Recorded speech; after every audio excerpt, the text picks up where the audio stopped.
Boa noite, irmãos e amigos. Finalmente, Apocalipse 20, versículo 7. Finalmente, porque nós falamos sobre Apocalipse 26 há uns 2 ou 3 meses atrás.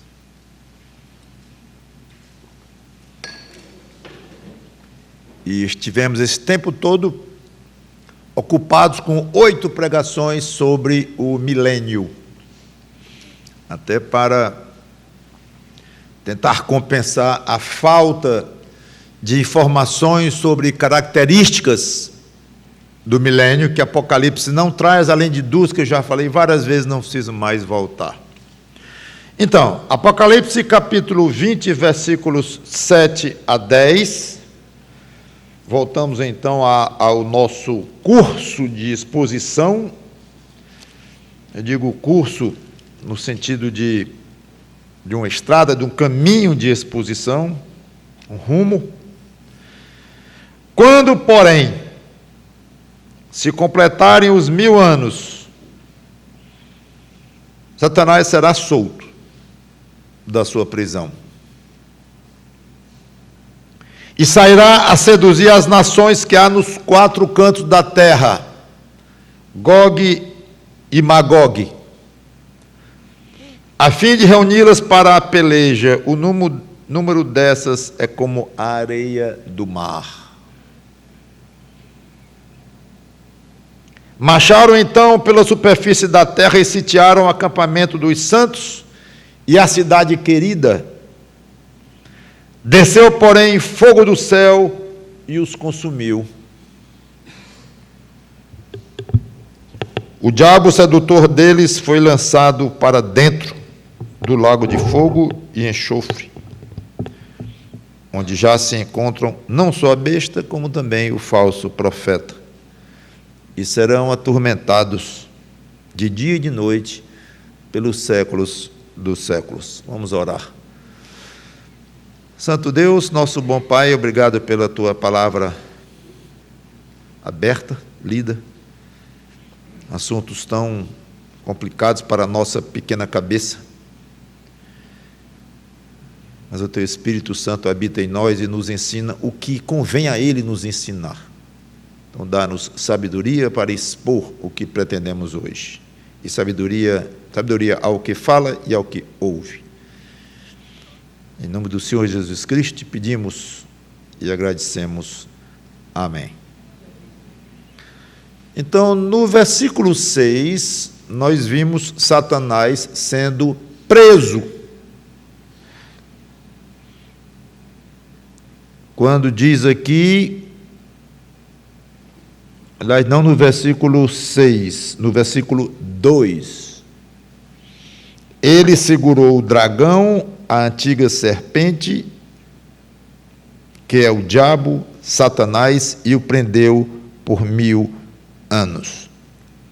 No versículo 6, o que fala é: bem-aventurado e santo é aquele que tem parte na primeira ressurreição. Sobre esses a segunda morte não tem autoridade, pelo contrário, serão sacerdotes de Deus e de Cristo e reinarão com ele os 1000 anos. Então, Satanás foi preso e Cristo entra no seu reinado de 1000 anos. Quando se completarem os 1000 anos, é curioso que o artigo definido aí está no original, no grego.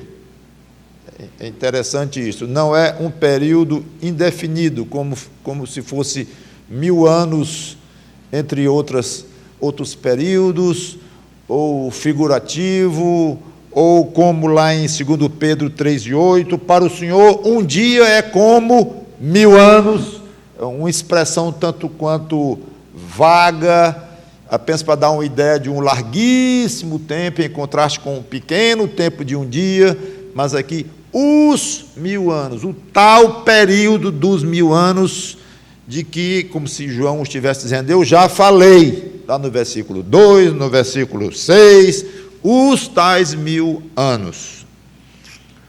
Então, logo ao terminar o milênio, entendo eu que o milênio termina e Satanás é solto. Um dia depois, um mês, um ano, não sei. mas a ideia é que é logo depois. Passam os 1000 anos e Satanás é solto. Algo totalmente inusitado. E à primeira vista parece ser uma decisão meio estranha da parte de Deus contra a nossa lógica, depois de tanto trabalho que Satanás já deu ao próprio Deus, tanto sofrimento que ele já contribuiu para os homens, e agora soltá-lo, dá vontade de perguntar, sem ter nem para quê? Aí não, sem ter nem para quê, não cabe mais essa expressão, porque tem muito o quê e para quê. Claro que tem. Deus é sábio, Deus tem seus propósitos, Deus sabe das coisas. Então, se ele soltou Satanás, é porque era necessário soltar Satanás. E as coisas não são tão simples assim. Ora, se ele deu muito trabalho, já está solto, já está preso, para que soltar de novo? Não é somente assim que as coisas funcionam. E, curiosamente, nós mesmos, ao longo da leitura e da meditação, nós vamos encontrando algumas pistas que nos dão até alguns motivos mesmo. Como nós vamos ver, inclusive, pode ser isso, pode ser aquilo. A nossa resposta, fazer uma lista de motivos, não vai influenciar muito o fato, claro, de que Satanás vai ser solto, e de que ele será solto porque Deus quis, e os planos de Deus são absolutamente retos, justos, santos. Acabou. Agora, se a gente desconfia ou não, se o próprio Deus revela motivos que muitas vezes ele faz, se ele não revela, se ele dá pistas, se ele não dá pistas, isso pouco importa para o fato. Mas, mesmo assim, repito, vamos dar algumas sugestões. Então, no versículo 7, do 7 para o 8, mostra quase uma continuidade, que não sabemos o tempo também. Quando completarem os 1000 anos, Satanás será solto. Pode ser um tempo, uma semana, um mês, depois não sei. Da sua prisão. E sairá a seduzir as nações que há nos 4 cantos da terra. Sairá a seduzir. Ele vai numa missão, numa excursão. Ele vai sair pela terra com um propósito. E a ideia é que ele começa essa missão logo, logo. Também não sabemos quantos dias depois de solto ele saiu para esta missão, quanto tempo ele demorou nesta missão, não sabemos. Mas acho que não estamos errando com a ideia de logo em seguida, logo em sequência. A ideia é esta. Seduzir as nações, ou seja, ele iria tentar arrebanhar pessoas do mundo inteiro. Mas há uma citação aqui, 2 palavras que têm dado tanto trabalho para os estudiosos, os intérpretes. Vocês não podem imaginar o tamanho do que João provocou aqui com essas 2 palavras no meio do texto. E se tirarmos as 2 palavras, não altera nada o texto, em termos de estrutura da frase, do período. Não tem um verbo ligado com esses nomes aqui, não tem uma ação, não tem uma atribuição de caráter, de nada. É desconcertante a maneira como João coloca isto aqui. E sairá a seduzir as nações que há nos 4 cantos da terra, Gog e Magog. Está falando de Satanás numa missão de seduzir pessoas na terra. Gog e Magog. E continua. A fim de reuni-las para a peleja. No meio da frase ele colocou lá, Gog e Magog. Se tirar, fica a mesma coisa. o que é que ele quer dizer com Gog e Magog. Vamos tentar falar um pouco sobre isso. Mas antes, para os que estão mais ligados na história bíblica e no contexto e tudo mais, talvez venha uma pergunta: como explicar um número tão grande de rebeldes numa época de paz e de adoração generalizada a Deus e ao Rei Jesus Cristo? Seduzir as nações que há nos 4 cantos da terra. Sim, mas não vai conseguir ninguém, Satanás. Ele vai procurar à toa. Não. A fim de reuni-las para a peleja, o número dessas é como a areia do mar.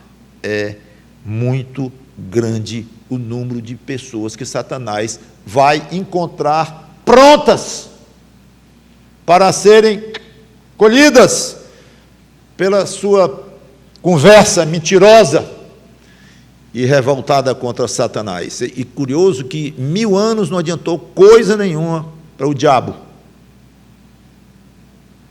em termos de posicionamento com relação a Cristo, em termos de repensar a sua atitude, sua mente, nada. Ele saiu direto da prisão para arrebanhar uma revolta o maior que ele pudesse contra o rei Jesus Cristo, que reinava lá em Jerusalém. A explicação comum que os pré-milenistas dão a esta pergunta é mais ou menos a seguinte: o milênio deverá começar apenas com crentes, porque o Senhor Jesus Cristo irá matar todos os rebeldes quando ele voltar, conforme já vimos em Apocalipse 19. As pessoas que irão nascendo, claro, continuarão sendo pecadoras. Inclusive, o filho de um casal crente pode ter nascido poucos dias depois de Jesus ter iniciado o milênio. E ali ali nasceu alguém pecador de natureza, como todos nós nascemos. Isso não mudou pelo fato do Senhor Jesus Cristo ter iniciado o seu milênio depois da terrível tribulação. Não mudou. Não houve nada teológico que justificasse isso. Nada. Então as pessoas continuaram nascendo pecadoras.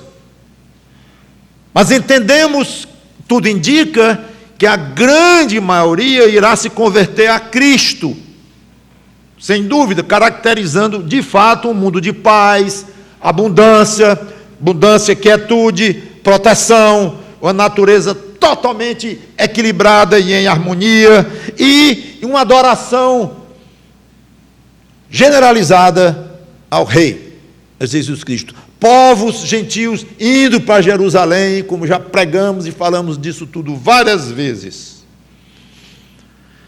Então, a ideia é que a maioria seja assim. Maioria. Mas, quando se fala maioria, se pressupõe uma minoria. Assim seria uma unanimidade. Então, do jeito que haverá conversão em massa, haverá uma resistência limitada, mas uma resistência à conversão a Cristo. Mais ou menos o inverso do que acontece hoje. Há uma resistência gigantesca e alguns poucos se convertem. Mesmo esses poucos são chamados de muitos, dependendo do contexto, dependendo do que a passagem está dizendo lá, mas os crentes são chamados muitas vezes como sendo de muitos, milhares e milhares. Os judeus foram chamados assim. Então é uma expressão um tanto quanto forte, um pleonasmo talvez, falar como a areia do mar e tal, mas a ideia de uma quantidade grande. Então, hoje, grande maioria resiste a Cristo. Pequena maioria aceita. Milênio, a ideia que dá é que inverterá. Grande maioria aceitará Cristo.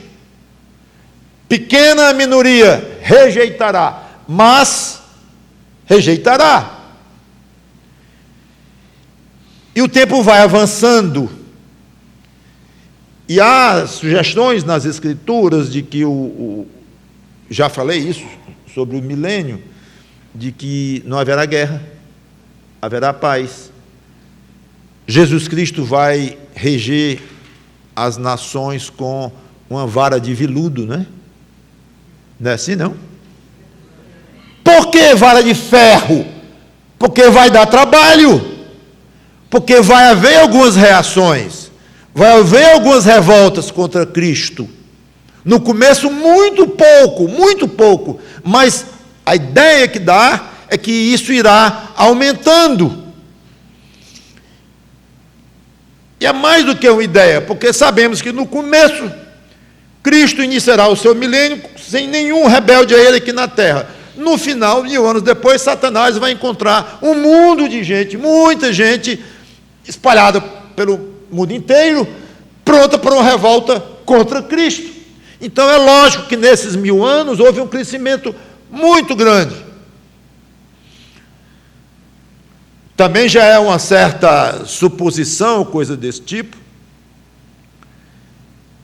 que essas pessoas não conseguiam manifestar a sua reação, a sua rebeldia a Cristo, porque ele exercia um poder total com mão de ferro. Não dava oportunidade, não temos detalhes disso. Hoje o mundo fala o que quer, contra Deus, contra Cristo, as maiores blasfêmias que querem. Não será assim. Haverá um controle duríssimo. Gostam do nome ditador? É um nomezinho meio muito agradável de usar, não, porque dentro do nosso contexto, geralmente é alguém, um tirano e coisa assim e tal. Tudo bem, mas se quiserem aplicar o nome para o Senhor Jesus Cristo, e obviamente tirando o aspecto malicioso, ruim, perverso de um tirano, sem dúvida, mas que ele será um autocrata, será uma autoridade máxima e usará com toda a força do seu poder, lado a lado com a sua justiça. Não vai ter uma injustiça, não vai ter uma mentira da parte dele, não vai ter uma manipulação para julgamento de alguém. Mas imagina que haverá pena de morte na hora que ele quiser, e ele estará segurando firme o seu reinado. A ideia que dá é esta. E muitos prestarão a ele uma lealdade de boca para fora, fingida, ou até mesmo evitam, são extremamente discretos, não querem se expor à ira do Rei Santo. Vai causar muito medo, pavor àqueles que não concordarem com ele. Parece um pouco estranho isso, né? Vocês não sabem o que é o Rei Jesus Cristo reinando e impondo justiça rapidamente, com força, com poder, nesta bagunça que se vê neste mundo hoje, corrupto, subornado, com tudo invertido, com criminosos levando a melhor sempre ou quase sempre, injustiçados sofrendo, coisas escabrosas acontecendo o tempo todo em qualquer país, inclusive, alguns mais, outros menos. Esqueçam isto, e esqueçam que uma mão de ferro, isso só existe da parte de um ditador malvado, perverso. Salmo 2 diz, ele vai gerir as nações com vara de ferro, cuidado, não deixe o filho se irar. Lembram? Já falei sobre isso. Então, à medida que o milênio avança, a quantidade de pessoas vai aumentando, as que não vão se converter de coração. E parece a passagem, assim, uma passagem que dá a ideia de que haverá um tempo de vida muito maior do que hoje, lá durante o milênio. Talvez breve eu fale nisso em outra pregação.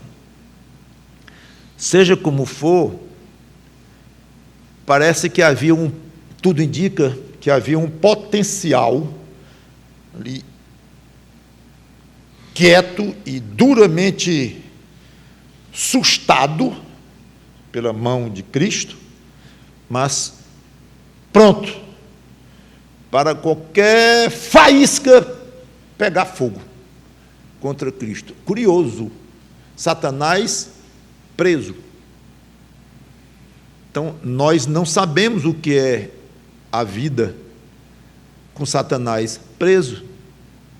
Nenhum de nós tem a menor ideia como é essa questão das tentações que o diabo nos leva, e todos os demônios dele. Imaginamos que todos estejam presos, e falam Satanás como chefe, mas é quase óbvio que não haverá tentação interna, como se os não convertidos da época estivessem por conta da sua carne, exclusivamente, mas que geralmente gosta de dizer, né, que os inimigos são o crente, do crente é Satanás ou o diabo, o mundo e a própria carne.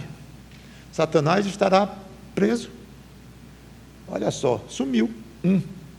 Então, mais um motivo para se pensar numa proliferação do pecado muito reduzida, seria mais um fator. Tudo isso são pensamentos que nós jogamos assim para pensarmos. Algo assim.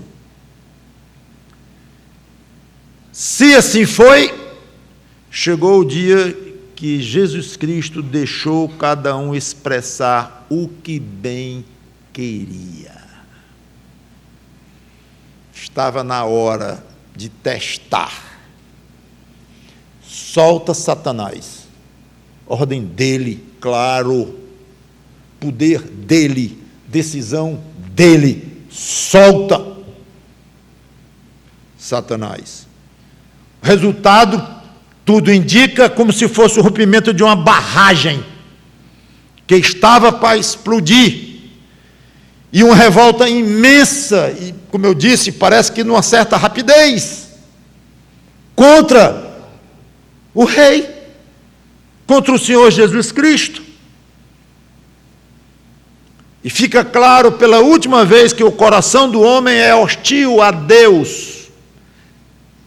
Se deixar o homem sem um trabalho interno do Espírito Santo para levar à conversão, não tem quem se converta. No mundo perverso, no mundo não perverso, como será o do milênio, o mundo de justiça, o mundo de paz, o mundo com Cristo lá em Jerusalém, pessoalmente, não importa. O coração do homem é pecador, mesmo com Cristo lá em Jerusalém. O coração do homem desvia o homem, e sem uma intervenção de Deus, nunca haveria conversão. Obviamente, depois que Adão pecou, porque antes não era nem o assunto, Adão nasceu sem pecado, foi criado sem pecado. Mas é interessante a observação de que o mundo se desviou rápido. Satanás não levou jeito. Da maneira como ele foi preso, 1000 anos depois ele já saiu atrás de revolta contra Deus, e encontrou pessoas agora, como se Cristo, repito, deixe cada um correr como queira, e por algum momento ele suspendeu a sua mão de ferro e deixa ver como vai ficar. Mesmo agora o mundo, muitos do mundo, que não têm o Espírito Santo, não foram convertidos pela graça de Deus, vão se revoltar contra Cristo. Essa é a explicação que se dá. Porque tanta gente assim no milênio, no final do milênio, contra Cristo. É o que nós temos para dizer, porque a Bíblia não dá todos esses caminhos, por isso é que eu falo o tempo todo aqui em sugestões, mas a Bíblia afirma.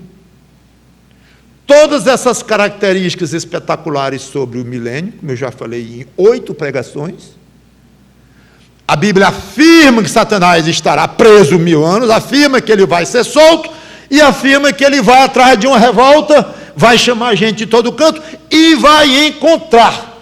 Isso aí está aqui escrito, aqui não precisa explicar não, está aí.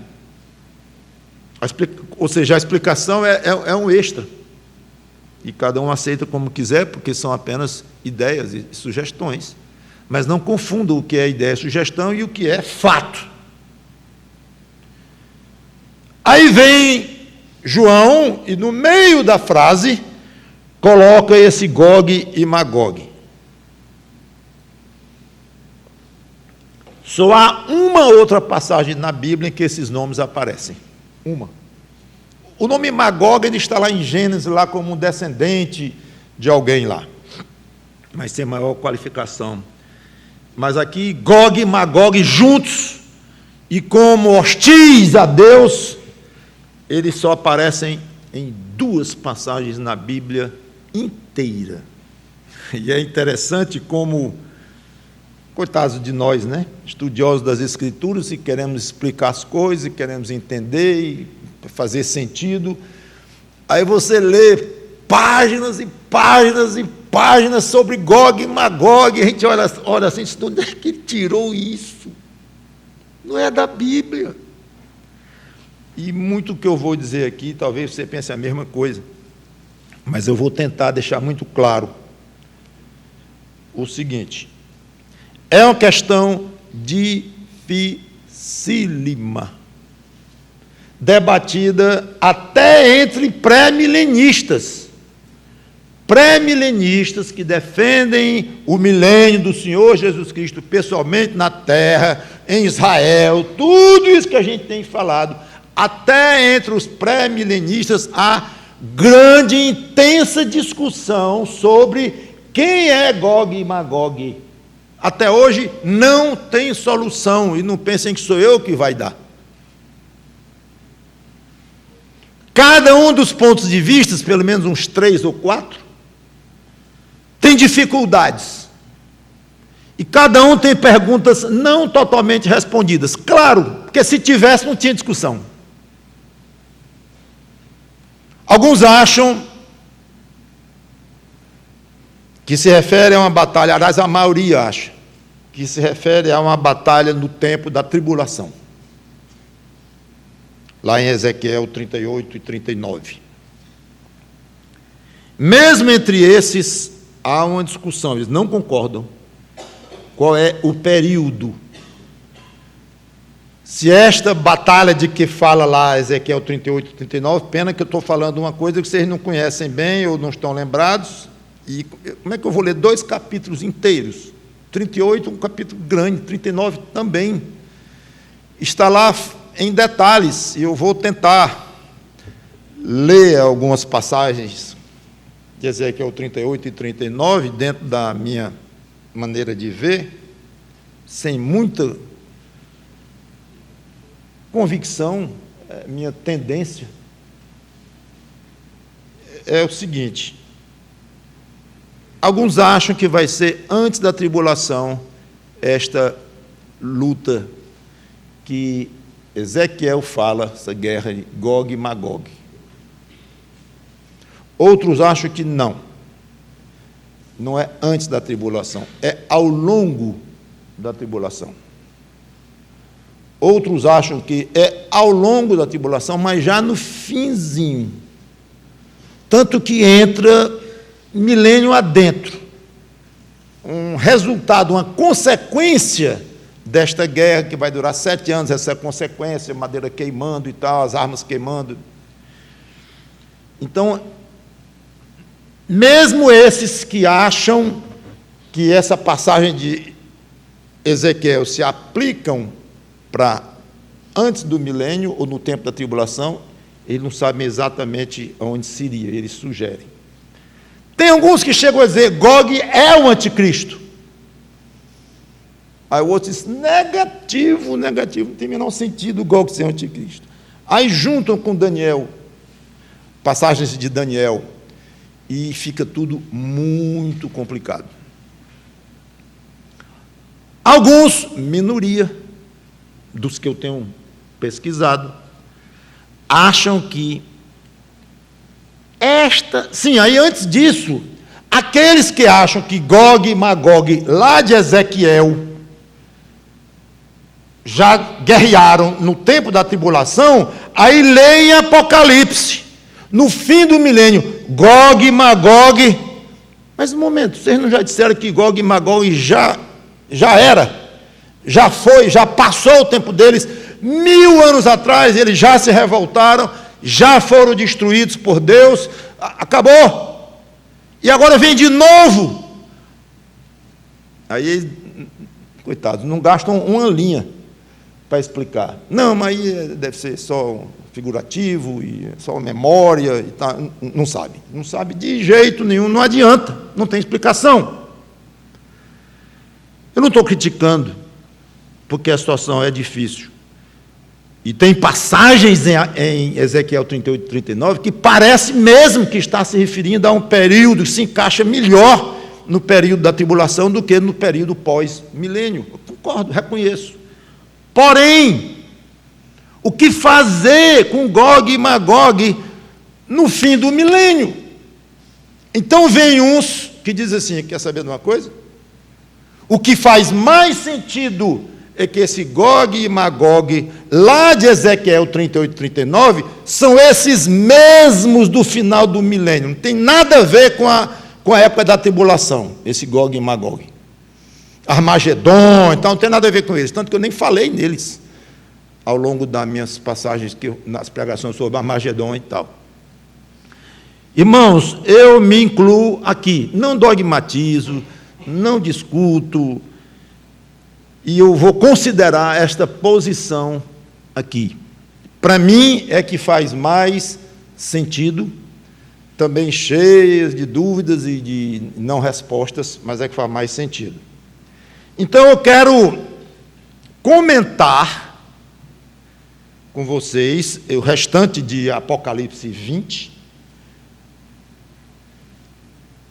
sem dogmatizar, mas com esse ponto de vista como sugestão, e tomando com Apocalipse 20 a base segura, porque nós vamos expor, e Ezequiel como uma base secundária, sempre lembrando que há muitos pré-milenistas que não pensam assim, que Gog e Magog já passou lá na tribulação.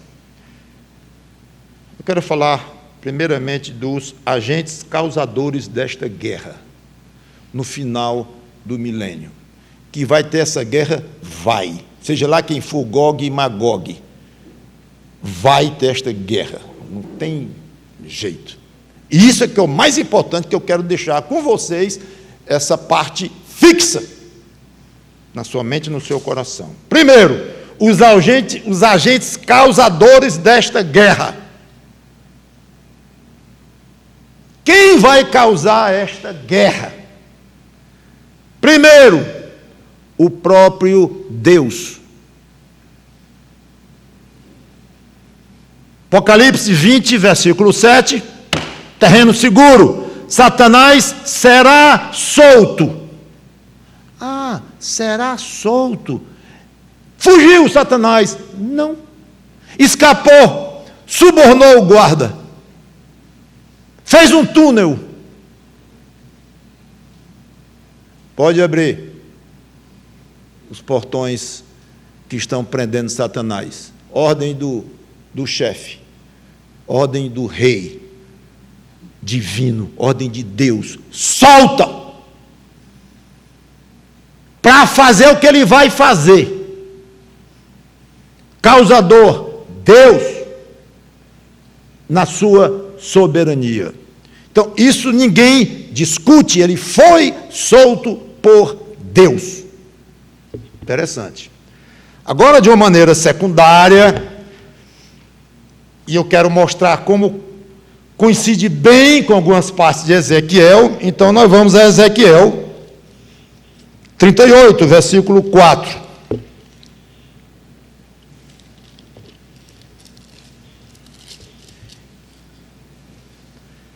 Fartiei, aqui é Deus falando, eu farei com que te volvas, porei anzóis no teu queixo, e eu te levarei a ti e todo o teu exército, cavalos e cavaleiros, todos vestidos de armamento completo, grande multidão com pavês e escudo, empunhando todos a espada.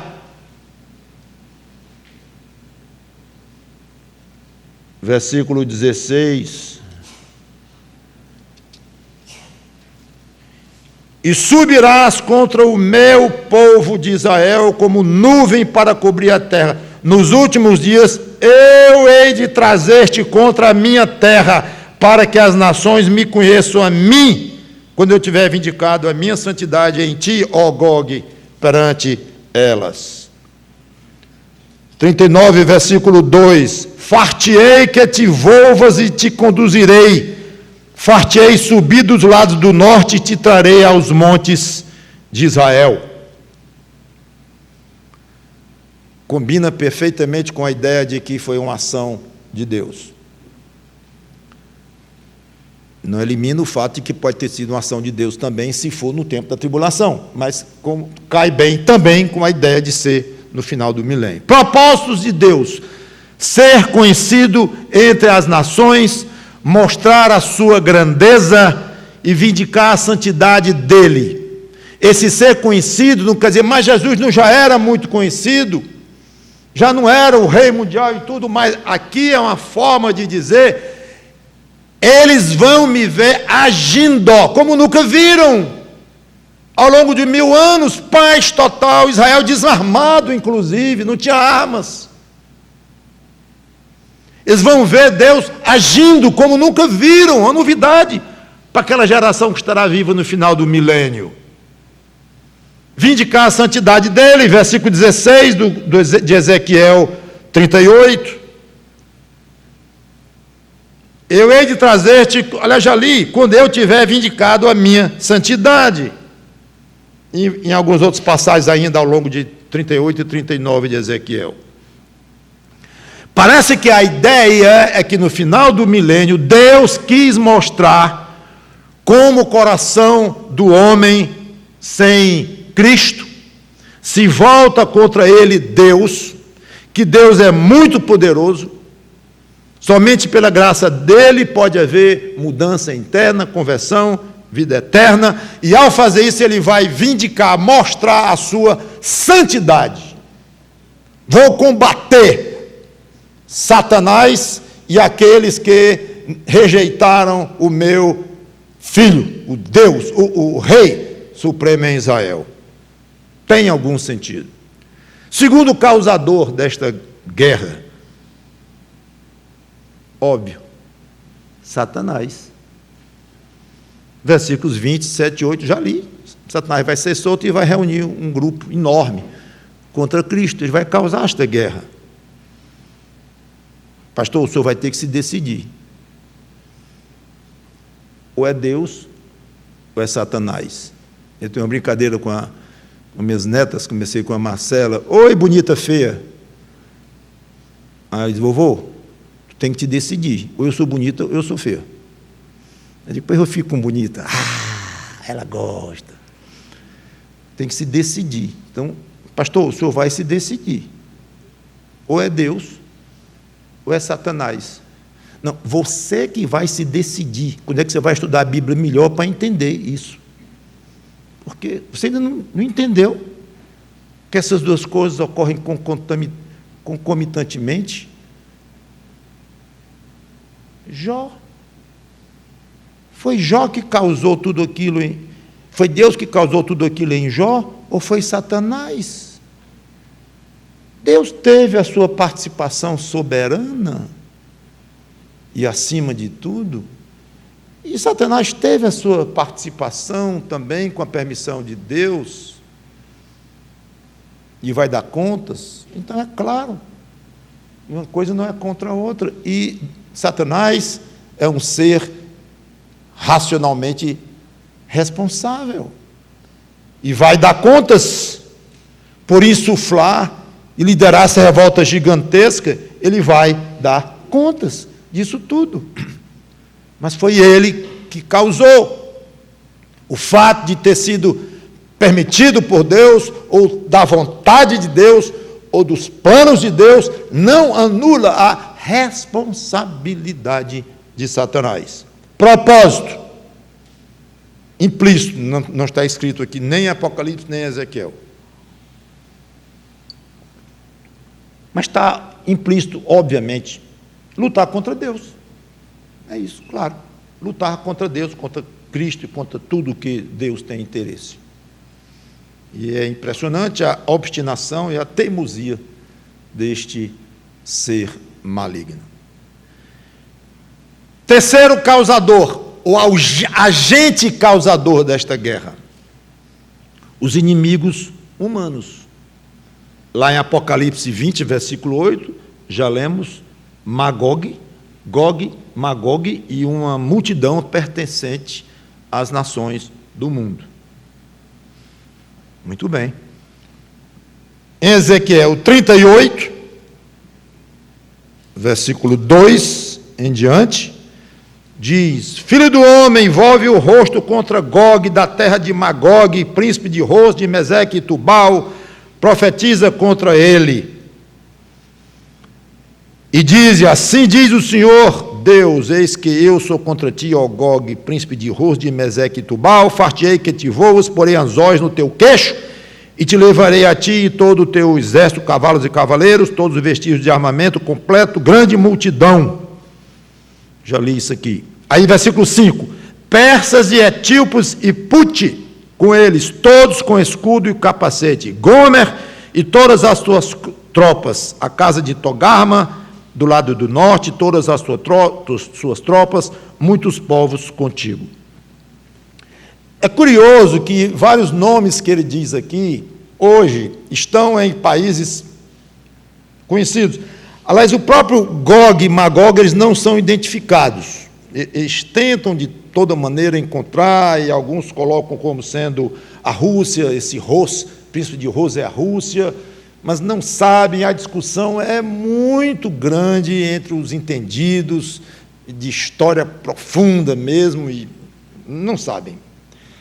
Agora ele fala em Pérsia, é Irã, hoje. Falam em Meseque, Tubal e Gomer, todas na região da Turquia, hoje. Fala em Cush, que é uma parte do Sudão de hoje e uma parte da Etiópia. E fala em Puti, que é a Líbia, que seria a Líbia hoje. Claro que isso é muito sugestivo para dizerem: olha aí as nações, elas vão invadir Israel, e todas essas nações fazem quase que um círculo completo em torno de Israel. Então muitos acham: não, isso vai ser na tribulação, e os mais entusiasmados dizem: aí começam, porque a Rússia com petróleo, não sei o quê, aí começa a misturar política, geopolítica e economia e situação do mundo de acordo com a sua época. Aí você lê o livro, 1970, aí diz alguma coisa lá sobre essa junção da Rússia, que Gog e Magog seria da Rússia ali, ou Geórgia, juntando com os outros. Aí fazem lá uma montagem do que seria, de acordo com a época. Aí você vê em 1990, 2000, já é outra. Você vê hoje, 2020, quase, já é outra. Então tem livros modernos dizendo: hoje nós sabemos que a Rússia está alinhada assim, porque Putin e tal, aí já fala tudo da política atual. Mas nós não chegamos lá, não é bem assim. Isso não significa que esses países estarão aí e serão exatamente assim, não. E depois, se Ezequiel estiver falando depois do milênio, as nações poderão continuar, grande parte das nações pode continuar como são hoje, no sentido dos seus nomes, talvez alguma delimitação mudada ou coisa assim, não sabemos. Mas eu quis deixar claro com vocês que Ezequiel vai a detalhes quanto a isso aí. Mas os detalhes não estão ajudando os estudiosos a se entenderem, de jeito nenhum. Propósito dos atacantes. É curioso. Em Apocalipse, não fala o propósito. Só diz que Satanás saiu, reuniu e foi lutar contra Cristo.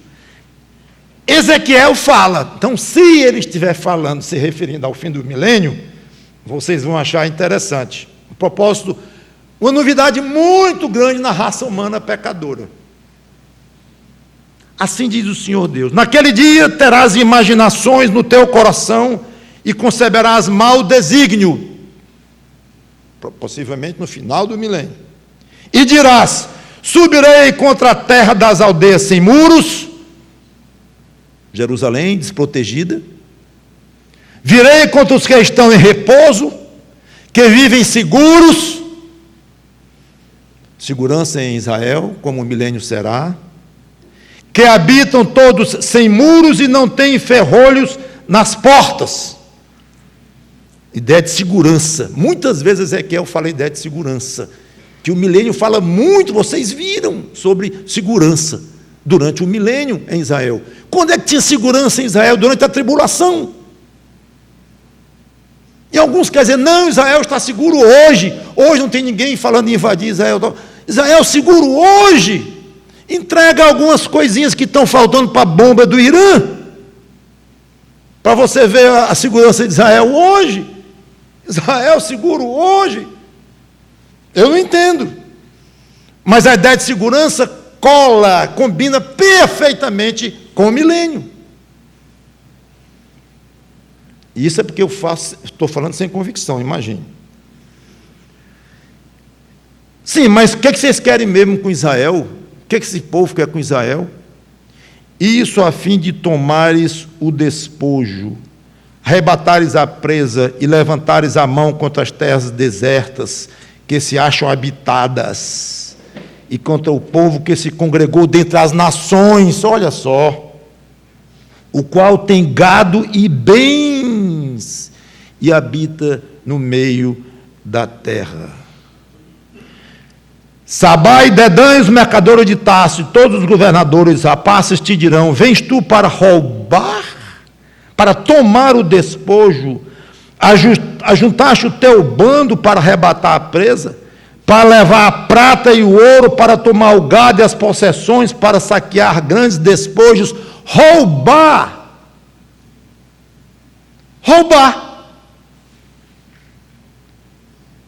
Vieram para roubar. É incrível a atração que as coisas da terra fazem aos homens sem Deus, e continuará fazendo mesmo no milênio, se de fato for no final do milênio esta revolta de Ezequiel 38. Que vai ter revolta? Vai. Por que eles vão se revoltar contra Deus? Qual o propósito? Qual é a desculpa? Sempre tem uma desculpa. Apocalipse não diz.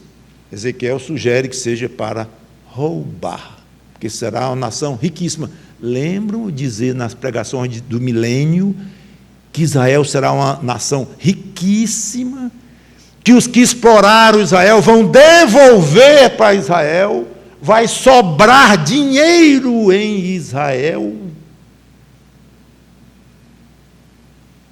Acontecerá isso antes da tribulação, para Israel ser conhecida como o país mais rico do mundo e sobrando ouro e dinheiro e tudo mais? Não creio. Propósitos, o ataque. Apocalipse 9, versículo 20, versículo 9.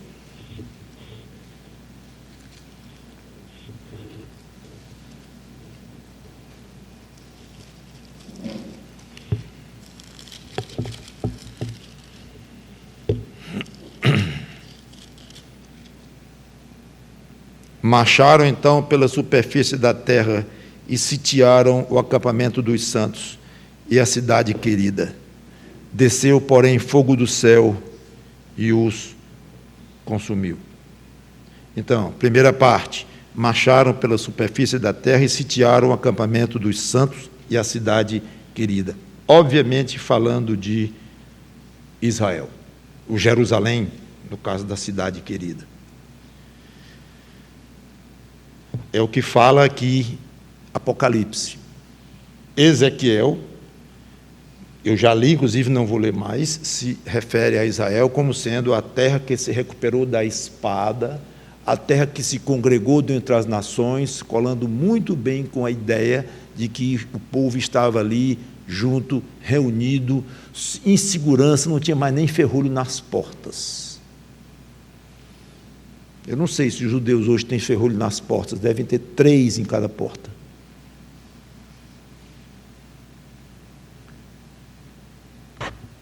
Não sei nem se vale a pena ir por esse caminho, porque é interessante. Não é nem por esse caminho, é antes de passar logo para o encerramento.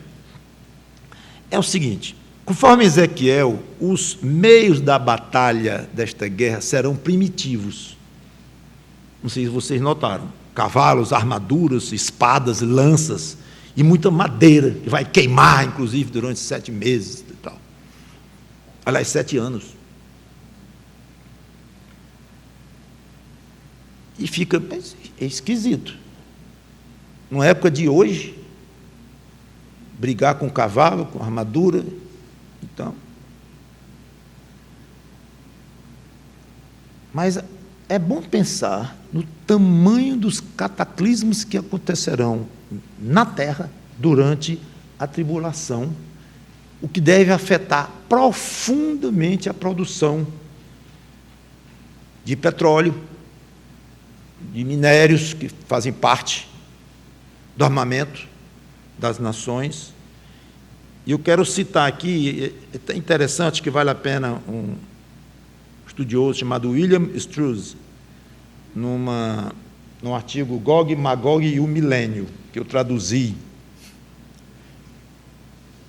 O Google traduziu, hoje em dia a gente não precisa mais nem falar inglês.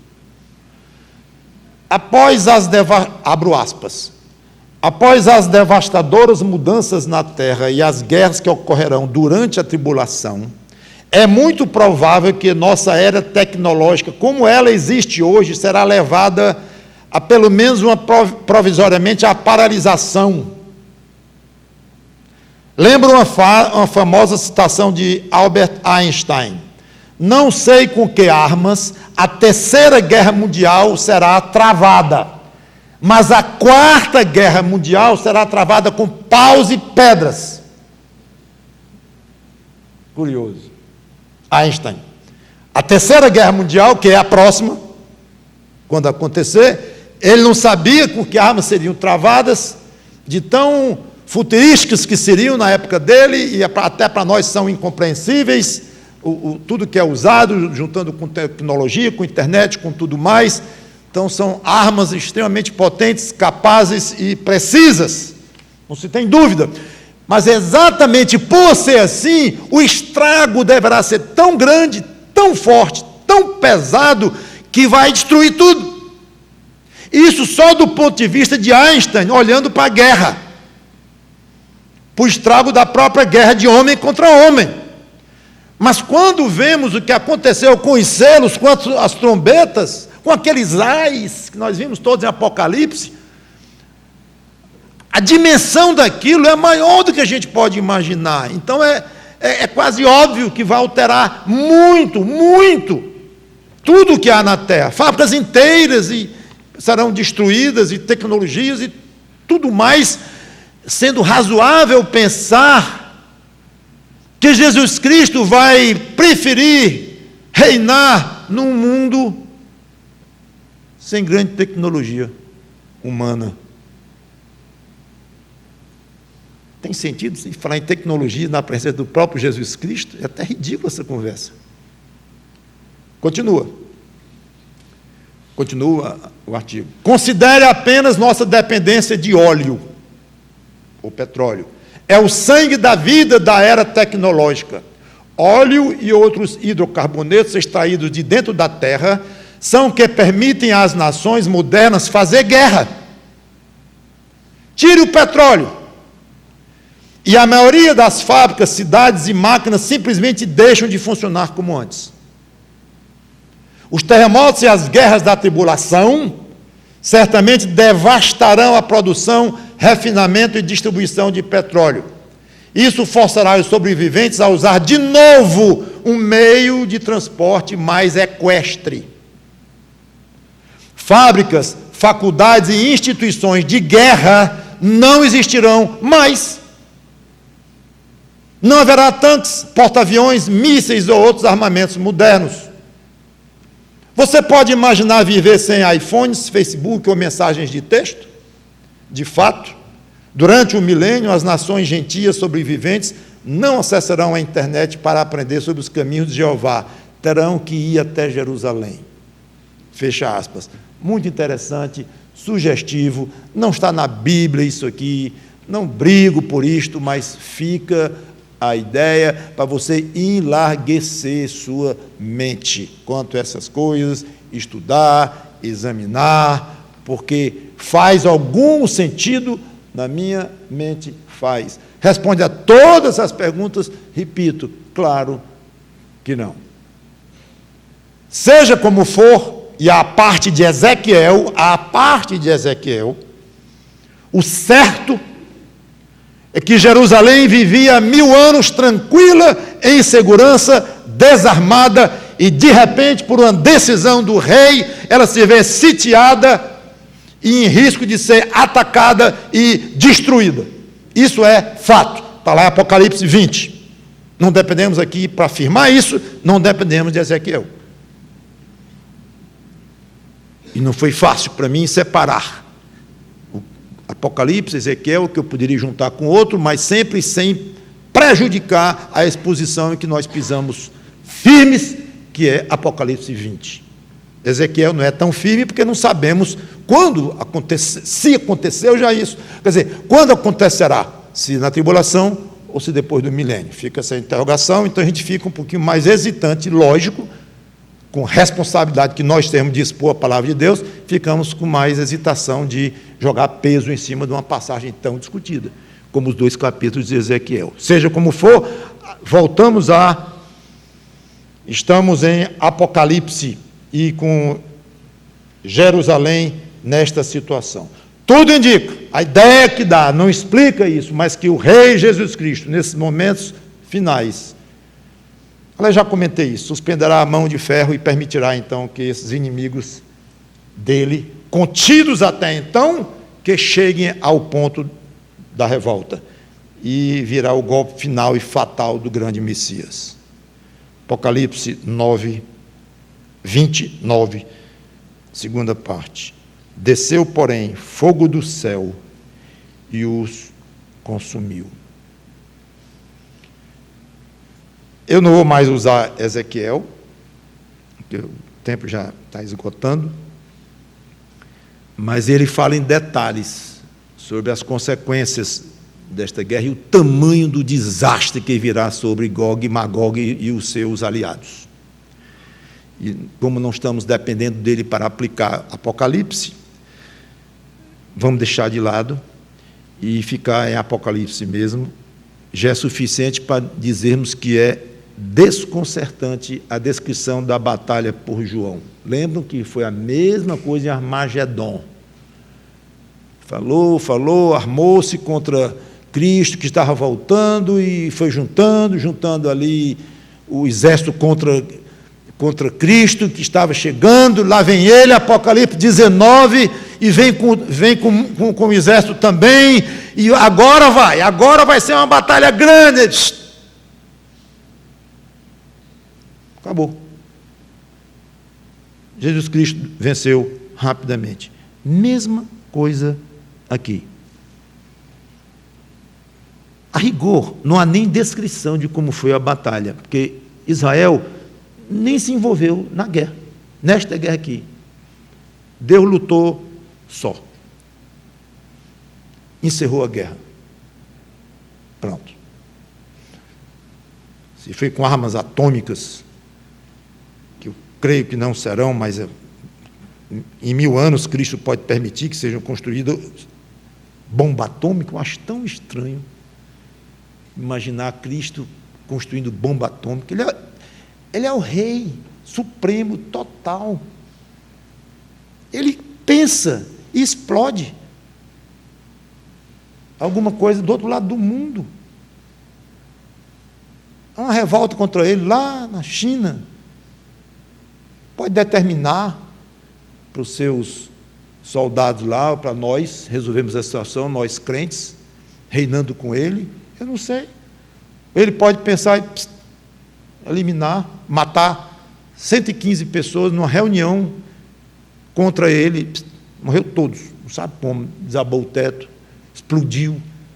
Então Cristo vai fazer bomba atômica, aviões cheios de bombas. Para quê? Tem muito sentido isto. Seja como for, cerrou, acabou. Depois da guerra, versículo 10, o diabo, o sedutor deles, foi lançado para dentro do lago de fogo e enxofre, onde já se encontram não só a besta, como também o falso profeta.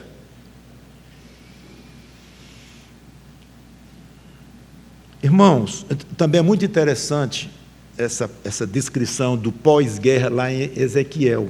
Eu vou deixar com vocês, se tiverem mais curiosidade, lá em Ezequiel 38 e 39, eu estou com as passagens todas aqui, mas não vou ler, vai demorar muito tempo, e já falei o que tinha que falar sobre Ezequiel, mas é muito curioso o tempo que vão levar para poder recolher as armas que ficaram no chão.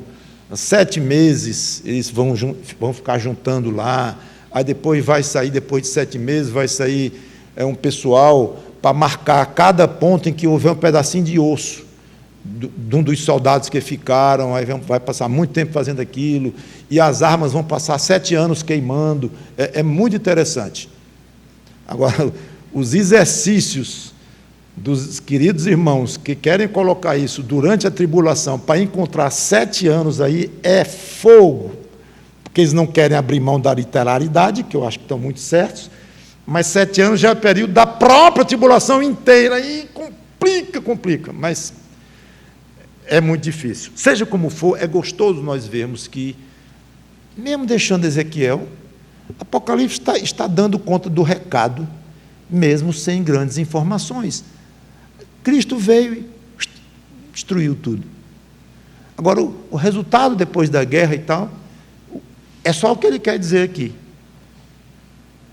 É que Satanás foi levado, o sedutor deles foi lançado para dentro do lago de fogo e enxofre. Acho muito razoável, com base em Apocalipse, achar que Cristo, como rei em Israel, quis enfrentar Satanás numa batalha final,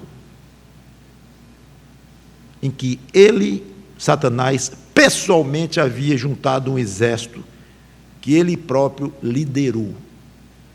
Pastor, já não teria havido isso lá no final da tribulação, quando Cristo voltou? Não.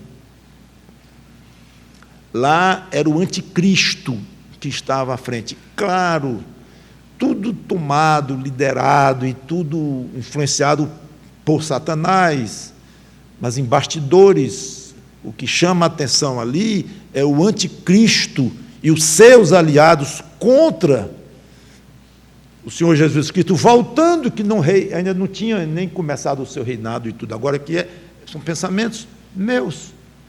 Faltava um confronto entre o rei de Israel, em pleno exercício do seu reinado, diretamente contra o diabo, que estava pessoalmente à frente desse exército. Gog e Magog ali, como apenas assessores,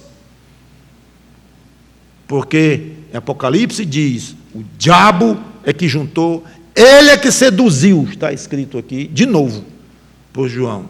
Então, eu acho muito razoável supor que Cristo quis um confronto final entre ele e o chamado Deus deste século. Uma luta direta. Curiosamente, após o Armagedon, o líder da batalha foi jogado no lago de fogo, anticristo. No caso, o falso profeta também, mas o anticristo foi jogado lá.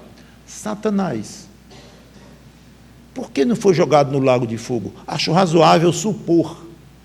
Reserva Satanás. Prende.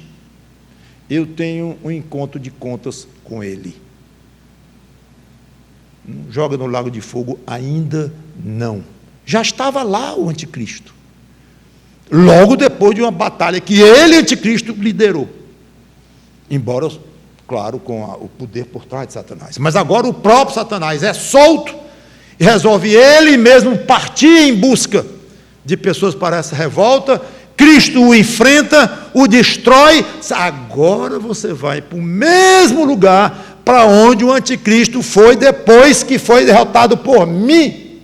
Vá para o mesmo lugar. Curioso isto. E lá foi. Não sei se é coincidência. Que o destino do anticristo foi exatamente o mesmo do destino de Satanás, os dois, logo depois da batalha que cada um respectivamente liderou, o lago de fogo.